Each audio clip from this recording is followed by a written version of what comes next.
Genla, for being with us today and speaking with Tendor and I about China's colonial boarding school system in Tibet. Today, we're going to focus in on the boarding preschools because this appears to be a completely hidden policy of the Chinese government. Until we met you on the eve of releasing our report last December, we had only a handful of accounts from Tibetans in Tibet who said that parents were being forced to send very young children, ages 4 and 5 years old, away to live in the residential boarding schools, and where they, were seeing them quickly lose their fluency in Tibetan language, and where they were immersed, these kids, in Chinese culture, and even at the youngest ages indoctrinated with the political ideology of the Chinese Communist Party. But we could find no clear evidence through any publicly available sources of information. And though there's a lot of Chinese propaganda and state media celebrating and extolling the virtues of the newly established preschool program in Tibet, they don't anywhere indicate that the children are sleeping there overnight. And so you confirmed for us that Tibetan parents in rural areas are being forced and coerced to send these young children away, and that you've seen these schools with your own eyes. And in fact, you know the pain of the parents and families who are put in this terrible position because it has happened to your own family. Now, obviously, it's a shocking policy even for the Chinese government. And so to get started for us today, I think we need to understand it better. So could you please tell us more about what this boarding preschool program in Tibet looks like? It's a state plan. The policy is a part of compulsory education, came out from 2013, and then it's implemented in our place in Tibet around 2016. And then they really start the real boarding is September 2016, I think. It's new for Tibet, our people, and new for Chinese themselves. We don't have any experience about this, putting such a young age for age 4 to 6 kids in the boarding schools. From the physical taking care and from the classroom. Throughout our history, until 2016, we never have done this kind of institutionally done this kind of stuff.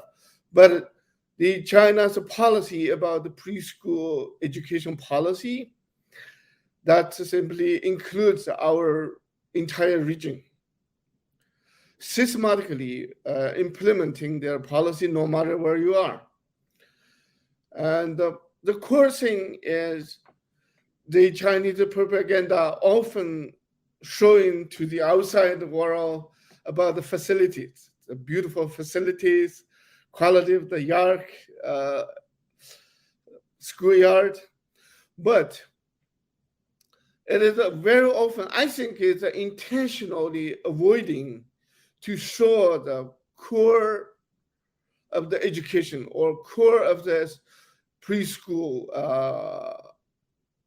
system, which is our kids of age 4 to 6 are in the key period, the peak key period of informing the fundamental psychological foundation.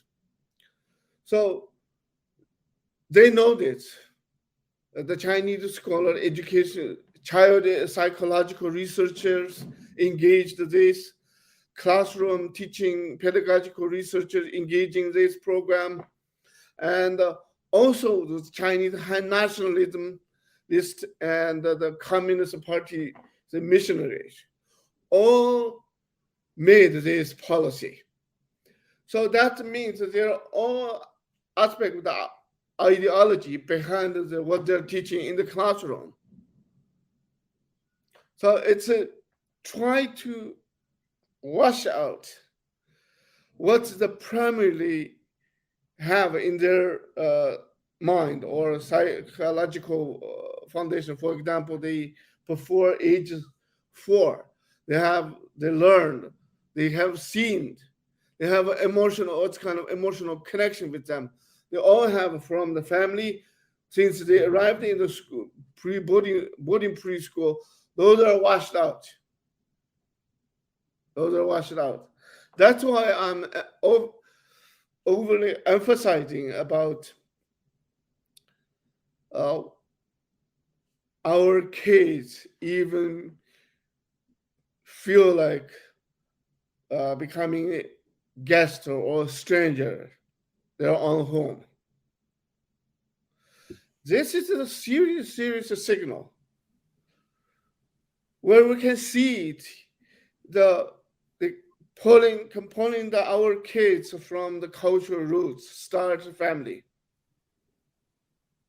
And when you say kids feeling like strangers in their own homes or guests in their own homes, what how does that work exactly? So the children, these little ones go to the boarding schools. You have said that they most often will live there Monday to Friday, sleep overnight, and then the parents will pick them up Friday evening and bring them home for the weekend only, and then return them back Sunday night.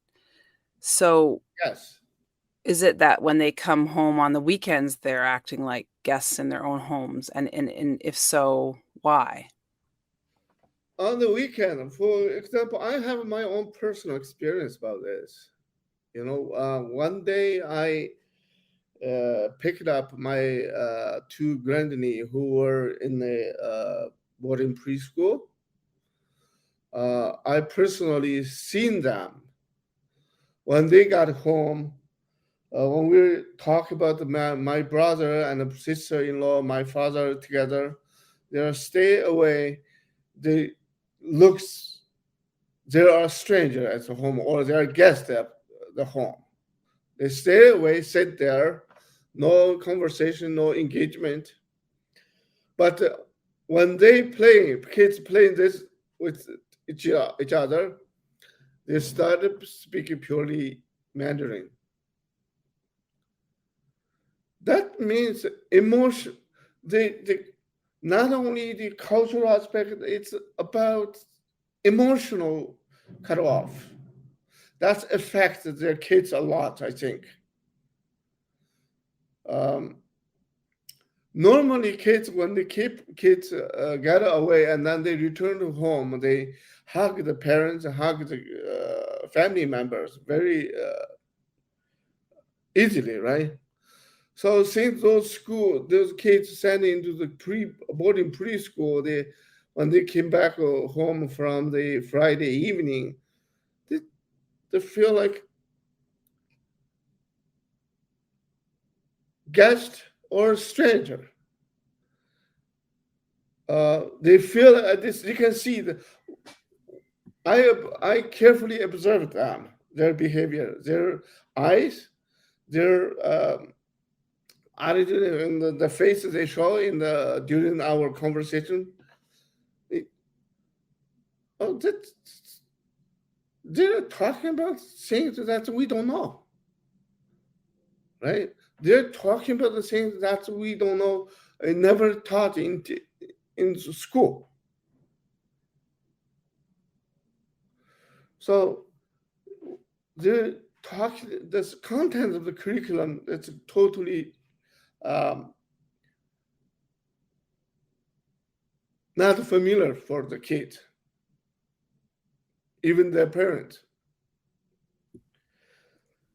And these are kids who, until they started school, say at age 4, they spoke Tibetan fluently. Yeah, And then when they go to school, they have no Tibetan language exposure, or the medium of instruction is Chinese Mandarin, but they get some Tibetan classes, or how does it work exactly? in at that time there's no Tibetan class, so Tibetan lesson there. No teacher there. No Tibetan teacher. Only Chinese. Those Chinese volunteer teachers. They they don't know that those girls as I saw their diary. They never saw in Tibet. They don't know even one single Tibetan words. They put them in the classroom and then teach their language to the our kids. Both are very unfamiliar to each other, the teacher and the kids. On top of that, in the classroom entirely made by pure Chinese cultural environment in the classroom, that's also increased pressure on our kids about they're in a very different environment, in a different situation, and then communicating someone who never knew your own language.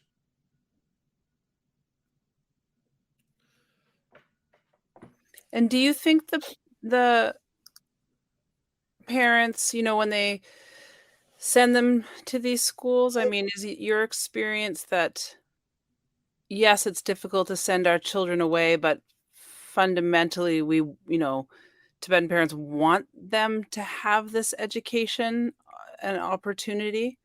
Or is it your feeling or your experience that the parents don't want to send the kids away this young? The kids, they often emphasize that it's too young to send them away. They're too young to stay in the school for 5 days, 5 nights. I heard this many times in the village when I'm talking to them in the village. It's not only one parent in the entire most of villagers whose kids is being sent to the boarding preschool. They're emphasizing this. It's too young for kids. And then we also miss them too. We want to hug them every day, right? But they're not there. So can people object? What can parents do, or do they do? Or as I talked about previously before, they tried to negotiate with about their worry about kids in the school.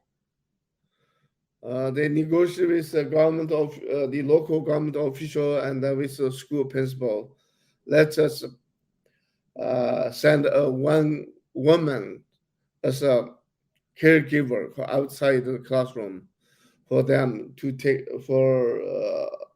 care of those kids. But after a while, they kicked that lady away from the school because those Chinese volunteer teachers saw all those kids speaking Tibetan with that woman all the time. That's reduced their teaching in the Chinese. Every parent desire expect their children to have a successful life. To successful life means for them is pure Tibetan, have a capability in the outside the world. So that means you have to have a strong mother tongue basis and a mother tongue proficiency in the secondary discourse. Then you also have a second language or third language, even that you have a second discourse in your second language. That's fine. As long as we keep our culture, the language identity. They often say that I don't want to educate my kids as a stranger. When the kids grew up, it became a stranger. Because the value system is completely against their parents and the tradition. The worldview is completely different from parents and the traditional culture, which is another struggle there. It's very down level, deep level there. The philosophical contradiction there. Our Buddhist approach, worldview there. But they're taking the Karl Marx's materialism-based social approach. So that's the contradiction. It's already informed as a ground. At the surface level, in the practical level, in the school system, those contradictions are solved by Chinese education system and not our side. We don't have a power to control, to change the curriculum.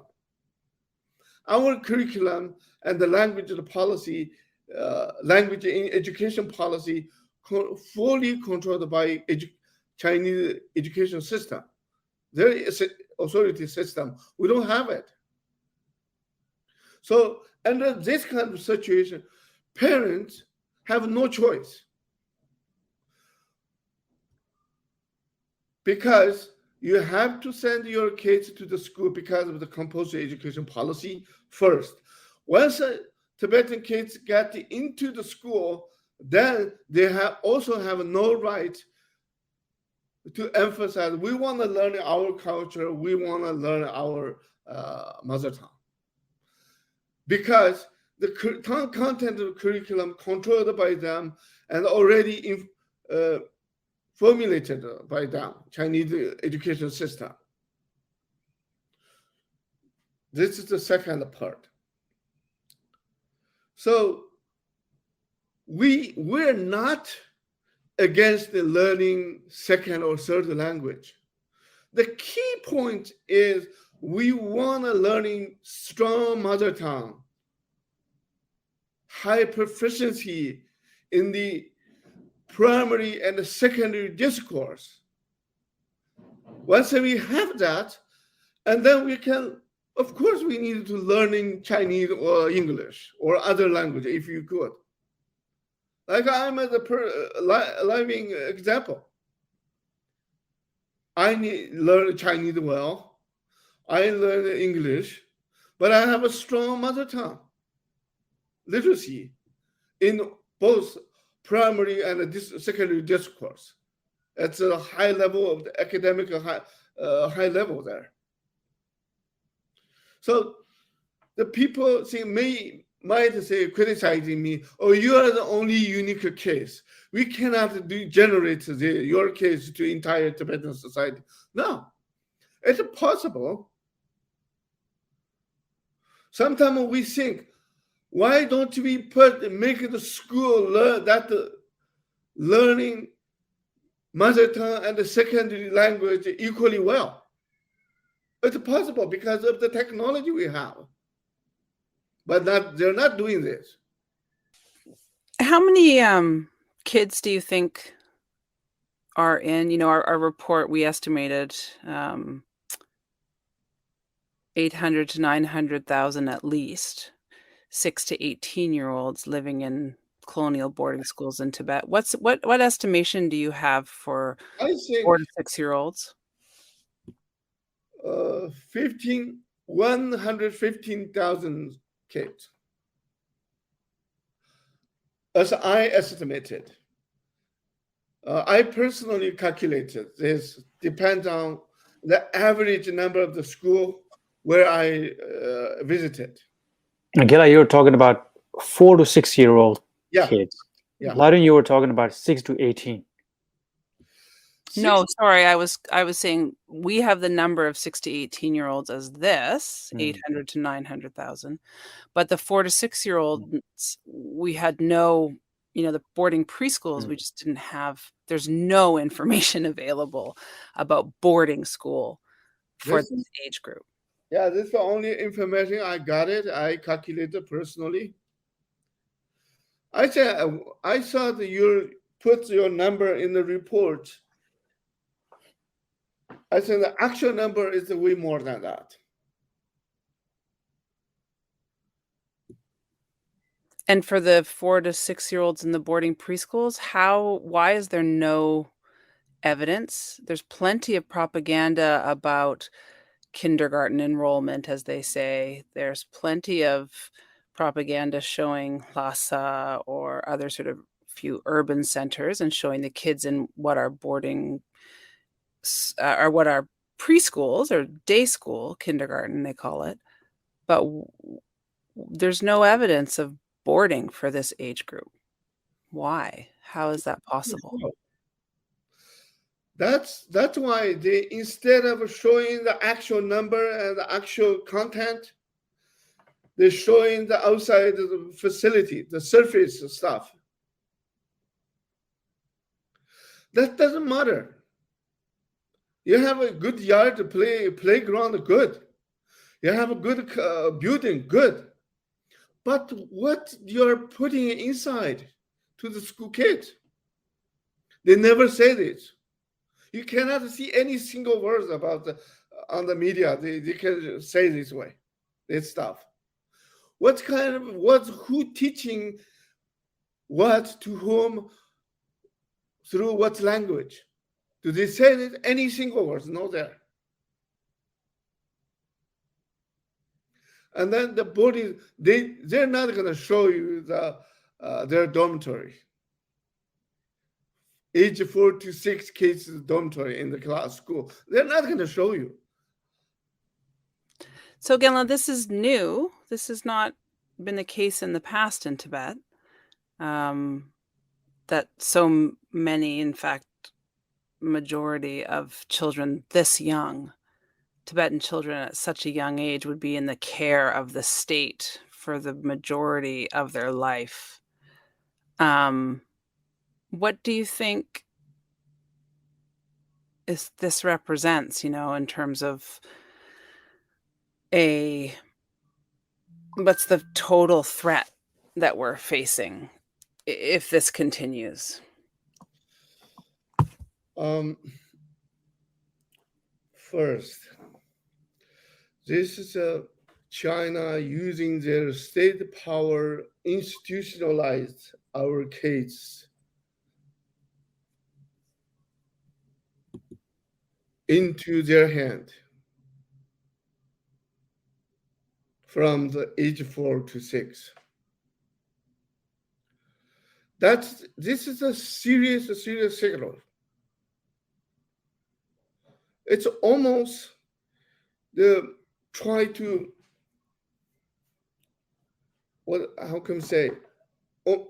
drive or the derail the railway. You see, railway, we have a railway, right? Sometimes the driver will do this way, derail of the history. From there, you're no longer continuing. You are in the other track. That's about political struggle. This is about their colonial ideology come down to the ground for the long-term achievement. It's not a simple decision. It's not a simple policy. It's not a simple implementation. Why they didn't do it earlier? Why now? Because they think they have a power enough, economically, militarily. They have got power enough, and then now it's a time, the condition for allow us to do this way. Do they have this kind of idea before? I think I'm sure they have it before, but why until now?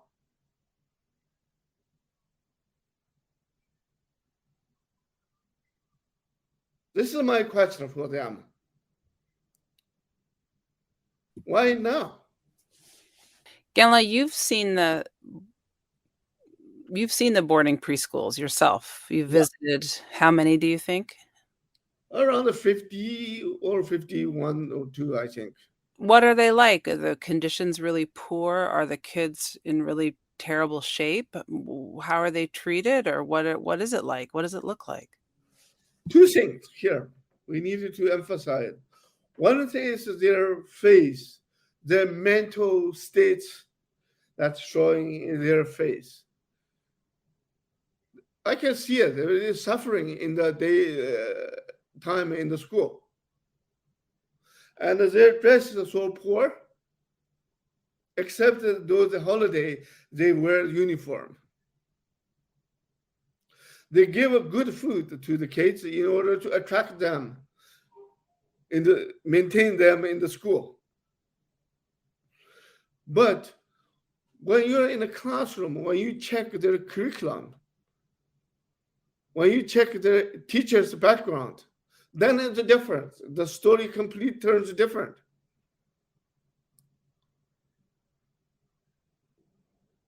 So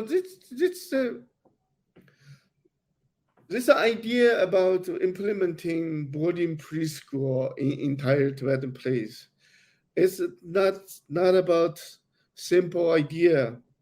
They keep this idea for many years until they have a condition. They have the situation is okay now.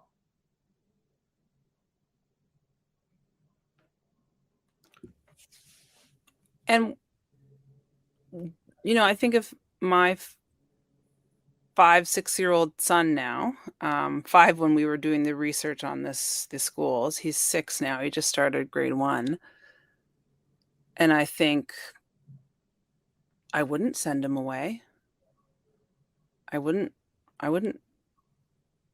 let them take him. But what could I do? What other options would I have? Well, you have an option here. You're in the U.S., but those parents in Tibet, they have no any other choice, no any other option. They say, it's very clear, said, if you don't send your kids to boarding preschool, your kids will not allowed to get into the grade 1 first. That means complete cut off for the education, right? Second thing is, when government have any financial welfare, we're gonna cut off you. And then the third part, if you still don't want to say, and then we're gonna have a serious conversation. What do you know about the Communist Party? Some principal already told this way to the parents whose kids dropped out. The principal talked to the parent. One of the parents says, "What kind of understanding you have about the Communist Party?" That means, how to say, I don't know in the English. The threat of the force is there. They're just not saying it explicitly, right? Yeah. Implicit threat. Mm-hmm. They say, do you understand the Communist Party's power? Mm-hmm. Yeah, it's a thinly veiled kind of threat. Mm-hmm. Yeah, it's very clear. You have no choice. Parent has no any other option, except that in the city, urban context, some of the Tibetan private preschool there. Mm-hmm.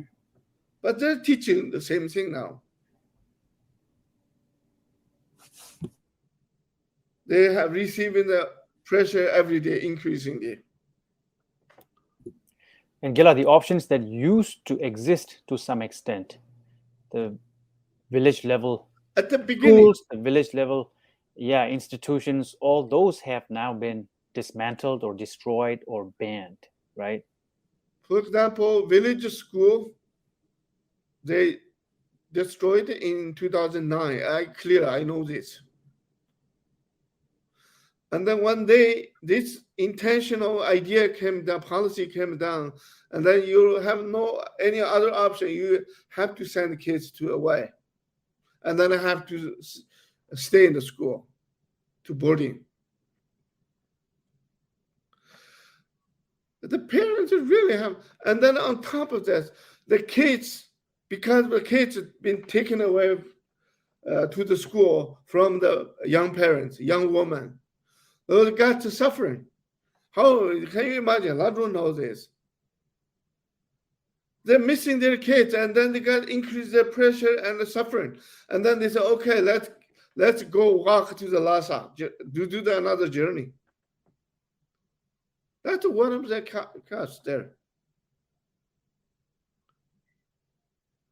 They only have two children. Two children are in this boarding, and then they have nothing at home. One day come back,